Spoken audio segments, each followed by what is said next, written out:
الحمد لله رب العالمين والصلاة والسلام على من قال اللهم لا عيش إلا عيش الآخرة فاغفر الأنصار والمهاجرة، وأيضا قال اللهم لا خير إلا خير الآخرة فبارك في الأنصار والمهاجرة، وعلى آله وأصحابه وأزواجه وذرياته، وخصوصا على الذين قالوا نحن الذين بايعوا محمدا على الجهاد ما بقينا أبدا. أما بعد، فأعوذ بالله من الشيطان الرجيم. بسم الله الرحمن الرحيم. قال الله تبارك وتعالى: لقد أنزلنا إليكم كتابا فيه ذكركم أفلا تعقلون. وقال النبي صلى الله عليه وسلم: القرآن حجة لك أو عليك. وقال عليه الصلاة والسلام: القرآن شافع مشفع وماحل مصدق، أو كما قال النبي صلى الله عليه وسلم. اللهم صل على محمد النبي الأمي وعلى آله وأصحابه وبارك وسلم تسليما كثيرا كثيرا. زما معزز علماء کرام، طلباء عظام او د دې علاقې عامو په دین او په قرآن مینو مسلمانانو، د رب العالمین نه سوال دی چې زمونږ او ستاسو دا دلته راتګ د خپلې رضا ذریعه وګرځوي. او دا کوم ختم القرآن چې شوی دی، تفسیر عظیم د الله د سپین کلام تفسیر ختم شوی دی، چا کړی دی، چا پکې شرکت کړی، او کم ملګري نن د دعا په نیت راغلي، په شمول زما د الله رب العزت ټول برخمن وګرځي. زما معززو، دا کوم قرآن چې نن دلته ختم شوی دی او د هغې په خوشحالۍ کې او د دعا په نیت مونږ دلته راغلي یو، دا قرآن د دې باړې د شاړې علاقې ته او د هغې تفسیر دلته نن را رسېدلی دی. دې قرآن پسې شاته د جناب نبی کریم صلی الله علیه وسلم او د صحابه کرامو بیش بها تکالیف، مصائب، د هغې برداشت، امتحانات، مشکلات او بلاشې قربانۍ پرتې دي. نن دلته دې شاړو ته، دې غرونو ته، دې غیر آباد علاقې ته رب العالمین دا سپین کلام را رسیدلی دی. د هغې تفسیر تاسو اورئ، د هغه د صحابو اقوال، د سلفو روایات، د حضور احادیث دلته راغلي دي. محترمو، دې پسې شاته یو عظیمه فلسفه پرته ده. دا ګورې دومره په اسانه نه دي راغلي. دې پسې بلا تکالیف دي. د سید الکائنات صلی الله علیه وسلم قربانۍ دي، محنتونه دي، مشقتونه دي، د تکالیفو برداشت دی، هجرتونه دي، وینې دي، ګرمۍ دي، یخنۍ دي، بلا شی تکالیف دي. د هغې نه وروسته دا قرآن دلته را رسېدلی دی. دې قرآن پسې د سید الکائنات صلی الله علیه وسلم د هجرت هغه سره غرمه ده چې په تکه سره غرمه باندې حضور مکة المکرمه پرېږدي او خپې ابله خپې روان دی. خپل وطن پریدي، خپل کور پریدي، خپل محله پریدي، کعبه شریفه پاتې کی، طواف د بیت الله پاتې کی، صفا و مروه، منا و مزدلفه، عرفات او دا تمام مقامات مقدسه پاتې کیږي. په سره غرمه باندې نبی علیہ السلام روان دی، ابوبکر صدیق روان دی، خپې ابله خپې امام بیهقي په دلائل النبوه کې لیکلي، نبی علیہ السلام خپل پیزارم ایستلی دی، خپل سپلی نه دی اچولی. دې وجه نه چې زما د خپو هغه نشاناتو پسې مشرکین چېرته رونه رسي. نبی علیہ السلام او ابوبکر صدیق رضی الله عنه یارې غار چې د مکې نه ووتل او مشرکین خبر شول، نو هغې ورپسې انعاماتو اعلان وکړه چې کوم کس هم دې دوو کسانو کې هر یو کس یا ژوندی راوسته یا مړ د هغه سر راوړله، د هر کس په سر باندې با سل اوښان انعامي. څومره جي؟ ټول وایي څومره؟ دا انعامات دا هغه مقدسو هستیانو په سرونو باندې د پخوانه را روان دي. دلته اوس نن سبا یو ځای بل ځای به د دهشتګردو په سر باندې د چا په سر 20 لکه انعام، د چا په سر 13 لکه انعام، د چا په سر 50 لکه انعام په پوسټر کې به لګېږي چا چې دا دهشتګرد راوستل یا زی وښوده یا مړه یا ژوندي 50 لکه انعام وي. انعامات لګول د چا کار دی؟ د مجاهدینو په سر باندې وایا د مشرکینو. د چا کار دی؟ تیز وایه د چا کار دی؟ خپه خو نه یي که نه؟ ایخ یې کوده خو به نه یي که نه؟ د چا کار دی؟ تیز ټول وایه د مشرکینو کار دی. د چا کار دی؟ د مشرکینو. او د چا د سر قیمت چې لګي دا د حضور د سب سړی دی، دا د ابوبکر د سر سړی دی، او دا د حضور علیه السلام د باغچې د ګلانو د سب سړی دی، دا د اهل حقو سالار دی، دا د اهل حقو د سالارانو د قطار شخصیت دی. په دې باندې خفګان نه دی پکار. محترمو امام بهقي نقل کړي، ابن عساکرم نقل کړي، نبی کریم صلی الله علیه وسلم د خپو په دې پنجو باندې ځي ټول قدم مکمل نه لګي دې د وجه نه چې مشرکین مونږ پسې رون رسي او په دغه خپو ځي تکه سره غرمه ده سخت کاڼي دي. حتی امام بهقي نقل کړي د نبی کریم صلی الله علیه وسلم هغه مبارک قدمونه، هغه پاک قدمونه، هغه خوشبودار قدمونه، هغه قدمونه چې انس ابن مالک فرمایي قسم په الله ما نری ریخم هم لاس کې نیولي دي، ما ډبل ریخم هم لاس کې نیولي دي، خو د حضور بدن د دواړه قسمو ریخمونو نرم بدن وکړه. الله اکبر کبیره. هغه نرم و نازک هغه خوشبوداره بدن د هغې قدمونه د عرب په هغه سرو شګو باندې ځي. امام بهقي نقل کړي د حضور قدمونه وینې شو، د هغې نه وینې روانې شوې. کله چې غار سور ته غر ته روانېږي دومره اوچات غر دی، 1.5 غنټه کې زمونږ د ځوانان هغې ته خېږي. سره د دې نه اوس سهولیات دي، پوړی دي، د دشمن یره نه وي. هغه غر ته نبي علیه السلام کله چې روان شو خپې زخمي شولې. ابوبکر صدیق یارې غار ورته فرمایي را په ولو شه، نبي علیه السلام په ولو علي. امام بهقي نقل کړي او په خپلو ولو باندې بیا هغه غار ته خېږي، هغه سر ته خېږي، بیا هغه تنګو تاریک او هغه تور غار ته نبی علیہ السلام او ابوبکر صدیق ننوزي او المختصر 3 شپې 3 ورځې په هغې کې تېروي. او هر وخت دا انتظار دی چې اوس به دشمن راځي زمونږ سرونه به قلمي مونږ به شهیدانه. حتی امام بهقي نقل کړي هغه مرحله م راغه نبی علیہ السلام او ابوبکر صدیق رضی الله عنه په غار کې تشریف فرما دي او د 40 غزو په اندازه باندې مشرکین ودرېدل. ابوبکر صدیق دا غار په ښکته دی، هغې لږ داسې په بره دي. ابوبکر صدیق نبی علیہ السلام ته په ژړا شو، جاړي. نبی علیہ السلام ورته فرمایي ولې جاړي ابوبکر ولې جاړي؟ د نن سبا شیعاګان او روافضو او زنادقه اخبث الکفار وی ابوبکر سره د جړای ځکه کوله چې ابوبکر سره د ځان غمو نه. صریح الفاظ په روایاتو کې امام بهقي نقل کړي چې نبی علیہ السلام د ابوبکر نه پوښتنه وکړه ابوبکر ولې جاړي؟ ابوبکر صدیق فرمایا جی ستاسو غم دی را سره، زه خو یو نفس ما یو شخص ما که زه مړ شم هېڅ پروا نشته. جی که تاسو شهیدان شئ لهلکت الامه ټول امت به هلاک شي. نو غم را سره ستاسو دی، فکر را سره ستاسو دی. ابوبکر جاړي. نبی علیہ السلام ورته فرمایي لا تحزن مخه به کېږه یا ابا بکر ما ظنک باثنین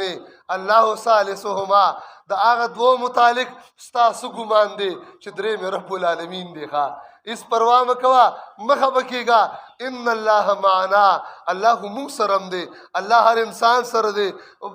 معیت ذاتی یا معیت علمی بنابر اختلاف، خدا معیت خاصه. النبی علیہ السلام چې فرمایي الله مونږ سره دی، دا خاص معیت ابوبکر او نبی علیہ السلام سره. هغه مرحله م لاړه د ابوبکر صدیق رضی الله عنه لور مبارکه هغه خوراک روړي او په خپل لپټه کې به بره بیا راخېژول. درې ورځې تېرې شوې بیا د هغې نه روانګي شوه هغه مدینې منورې ته چې نن هغه نن هم په ترقۍ په دور کې هلته صرف سره غرونه دي هلته بیزوګان او شادوګان دي هلته سوری نشته هلته اوبه نشته هلته د یخنۍ انتظام نشته هغه مدینې منورې ته بیا نبی علیه السلام او ابوبکر صدیق رضی الله تعالی عنہ هجرت کوي د هجرت نه وروستو بیا جهادونه تکالیف خپله د حضور علیه السلام په بدن باندې د الله د قرآن د خاطره د الله د قرآن د دې سپین نظام د خاطره کم یو تکلیف نو چې حضور برداشت نه کړ جسمانی تکالیف هم برداشت کړ روحانی تکالیف هم برداشت کړ نبی علیه السلام په مخ مبارک باندې کافر خورې ور اچوي حضرت زینب رضی الله عنها خفه شوه نبی علیه السلام هغه ابتدایي د مکې دورو د ذوالمجاز په بازار کې نبی علیه السلام روانو د توحید او د رسالت ناره لګوله د شرک او د کفر رد کولو نو نبی علیه السلام باندې کافر خورې ور اچوي زینب رضی الله عنها خفه شوه نبی علیہ السلام ورته فرمایي بچې مه خفه کېږه مقداد ابن اسود رضی الله تعالی عنہ نقل دی افرمایي رسول الله صلی الله علیه وسلم فرمایل لا يبقى على ظهر الارض بیت مدر ولا وبر الا ادخله الله کلمة الاسلام بعز عزیز وبذل ذلیل خفه کېږم الله رب العزت به هیڅ کچه کور او هیڅ پوخ کور پرې نه دي ستا د الله د نبي صلی الله علیه وسلم د اسلام دا کلمه به هلته الله پاک داخلي ښه الحمدلله نن د نبی علیہ السلام پیشنګویي الله رب العزت ښکاره کړله هر کچه کورته هر پوخ کورته د الله پاک د سپین کلام الحمدلله د اسلام کلام الله پاک رسول ټول وی الحمدلله زما محترمو زه خبره مختصر کومه مره تکلیف راته دی محترمو تاسو ډیر وخت نه ناست یو خدا قرآن چې الله رب العزت دلته نن را رسول دی دې پسې د صحابو او د نبی علیہ السلام وینې دي ګورې ښه دا خندق په هغه یخه یخنۍ کې نبی علیہ السلام او صحابه په لږه ګېډه باندې په نهره باندې نبی علیہ السلام او صحابه لګیا دي او کندې کني ښه او داسې قائد اعظم مونږ ته الله را کړی الحمدلله رسول الله صلی الله علیه وسلم د صحابو سره خپله ګورې قائدین د حضور نه وروسته ورې بل قائد نشته ښه قائد اعظم بل چاته نه وایي ښه قائد اعظم زمون محمد رسول الله دی څوک دی جی محمد رسول الله صلی الله علیه وسلم دی خپله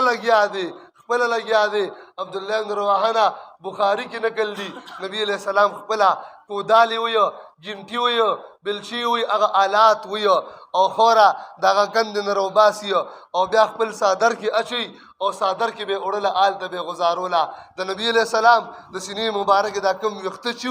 دا ټول ویښته په خاورو کې پټ شوي دي ښه خاورو نه خړ پړ دي داسې عظیم قائد او رهنما الله اکبر چې د صحابو هغه محبت ته وکتل انصار او مهاجرین لګیا دي یخه یخني ده ولګه سخت ولګه ده صحابه کرام فرمایي مونږ نبی علیہ السلام تراغو دو لګي شکایت مو کو فرفعنا عن حجر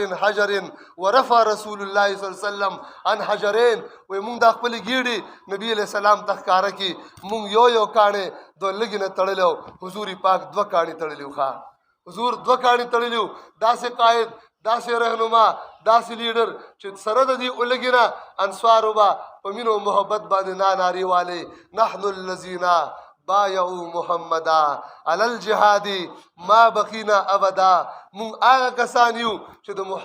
محمد رسول الله صلی الله علیه وسلم سره مو په جهاد بیعت کړی دی تر هغه وخت به د حضور په ملګرتیا کې جهاد کو سو پورې چې مونږ باقی یو چې نبی علیہ السلام د صحابو دا محبت وکړه نو نبی علیہ السلام هم فرمایل اللهم لا عيش الا عيش الاخره فاغفر الانصار والمهاجره اللهم لا خير الا خير الاخره فبارك في الانصار والمهاجره یا الله که زندگی د زندگی خدا خیرت تا خدایا دی انصارو او دی مهاجرین ته بخنه نصیب کا نو او دغه د خندق سختوي محترم احد کی د نبی علیہ السلام ویني مبارک توی شي غاخونه مات شو کړه پدی اننګو مبارک کې لاړ تندې مبارک زخمی شو ټول چور شو د زخمونو نه دا شانتي دا غزوات دا تکالیف دا امتحانات دا ټول مشکلات چې تیر شول نو دا غي په برکت باندې الحمدلله مونږ ته نن دلته الله قرآن او اسلام راوستو یا سادي محترمو د قرآن سره به مونږ وفا کوو څه به کوو جي ټول وایي څه به کوو جي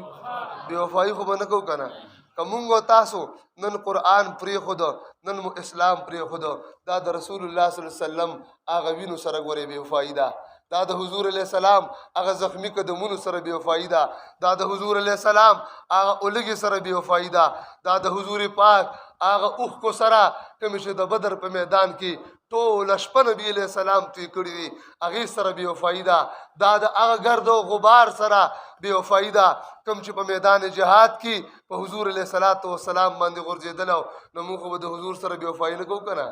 وفا به کوو انشاءالله ټول به کوو انشاءالله وفا څه ده وفا دا ده چې دا نظام به زه خپل بدن کې مراولم او دا په ټول عالم کې مراولم انشاءالله داسې ده که نه انشاءالله د خپل زړه نه به زه شرکي بوتان وباسم شرکي نظامونه به وباسم د خپل وطن شرکي نظام به م دړې وړې کوم او د ټولې دنیا شرکي نظامونه به م خپل لاندې کوم او د پاک قرآن پاک نظام به راولي انشاءالله ټول به راولي انشاءالله دې دپاره به قرباني پکار مال بلگی اولاد بلگی ځواني به قرباني د اسلام باغ چې کله ثمر آور شوی دی مونږ د هغې نه میوه خوړلې ده اسلام باغ ګورې اوبه نه غواړي ښایي د اسلام باغ آبیاري غواړي د ځوانانو په تازه وینو سره ښه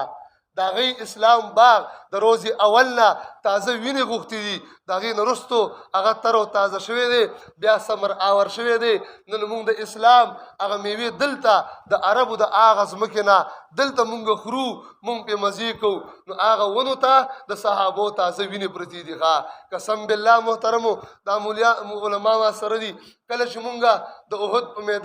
احد میدان ته لاړو جبل الرمات ته لاړو او په هغه غر باندې مونږ وختو چې کومو باندې څلوېښتو صحابو وینې تویې شوې وې دا مولوي صاحب محترمو ملګرو وژړل وی دا هغه ځای باندې نن مونږ ولاړ یو چې په کوم ځای باندې د صحابو وینې تویې شوې دي ښه هغه مقدسي او مبارکي او پاکي وینې د صحابو تویې شوې د هغې ښځې پې کونډې شوې میندې پې بورې شوې بچي یتیمانان شو هله د قرآن نظام راغی الحمدلله په ګاونډ کې مونږ سره اسلامي امارت اسلامي نظام الله راوستو د 100 لکو شهیدانو وینې دي څومره جي جی مینه وینه غواړي ښه مینه څه غواړي جي وینه غواړي مینه بغیر د وینې نه کېږي ښه ځان نه به د پیو مجنونان نه جوړو ښه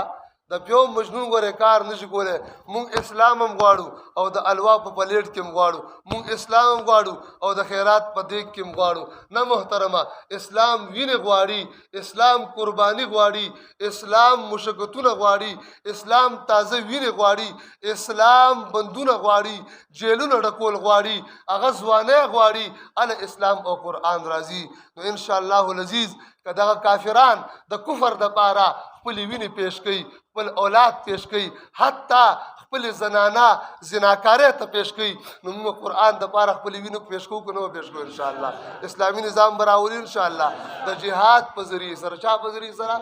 بله ذریعه ګورې لا عزت الا بالجهاد عزت بغیر د اذا ترکتم الجهاد سلط الله علیکم ذلا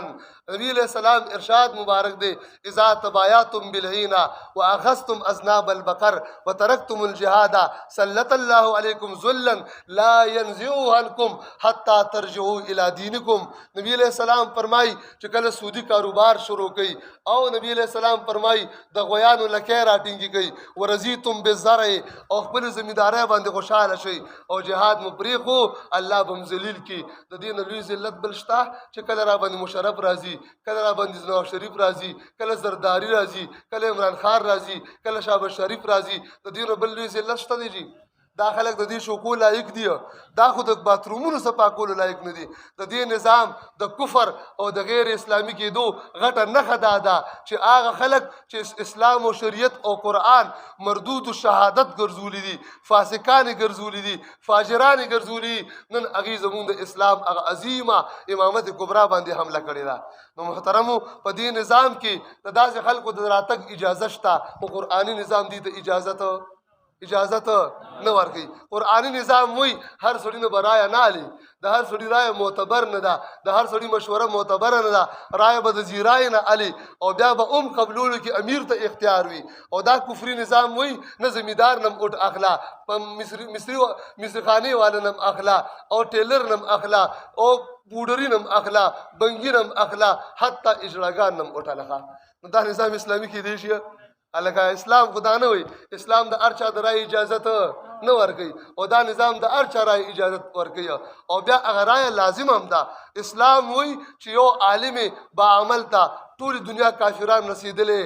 نشي ټول دنیا اجراګان رسیدلې نشي او دا نظام وینا چې یو طرف ته لس شیخ الاسلام وي او بل طرف ته 19 اجراګانی نو 19 نمبر دا یو کس به زیات دی لہذا اجراګانو په رای بسګي فیصلہ بگی سو کی یہ جمہوریت ایک طرز حکومت ہے کہ جس میں بندوں کو گنا کرتے ہیں تو لا نہیں کرتے علامہ اقبال مخ کی گیلا کڑی دا فرمائی دا سے طرز حکومت دے جو دیکھ شمار کی گی وہ تلل نکی گی تلل خلق نه تول کیا الکه علماء ته ګوره او بل طرف ته پاکانو ته او دی علماء خپل ځان له عزت خراب کړي موږ وایو راشي علماء اسلام تراشي قرآن تراشي تا خو زه د ټولې دنیا اجراګانو سره نه برابر وم ټولې دنیا نواب شریف چې راجم شي عمران خان راجم شي تا سره نه سموم خو خپل عزت د خپل بل ته باندې والے دا ګنده نظام ته ورغلې نو ګنده نظام کې انسان ګندګي نو الله رب عزت موږ تاسو ټول په قرآني نظام باندې برخمن وګرځي وګوره محترم قرباني ورکوخه قربانی با ورکو به کنه ان شاء الله اسنه شي ګاډي ګوره بیا شاته صرف ما تات کړه چولې شي یا مونږ سیفتا او تاسو منډي وای چې وزکاروش